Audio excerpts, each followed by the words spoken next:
गडचिरोली जिल्ह्यात स्थानिक गुन्हे शाखेच्या पोलिसांनी 2 वाहनांसह 12 लाखांची अवैध दारू जप्त केली। निवडणुकीच्या अनुषंगाने ही मोठी कारवाई मानली जात आहे।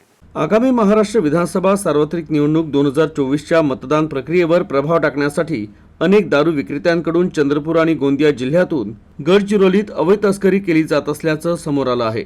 तर प्रशासन देखील सज्ज असून सातत्याने कठोर कारवाई केली जात आहे।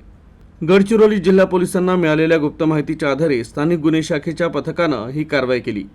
चंद्रपूर आणि गोंदिया जिल्ह्यातून छुप्या मार्गाने तस्करी करणाऱ्या 2 चारचाकी वाहनांसह 12 लाखांची अवैध दारू जप्त करण्यात आली। 12 नोव्हेंबर मंगळवारी रात्री गडचिरोली शहरातील गोकुळ नगर परिसरात ही कारवाई करण्यात आली।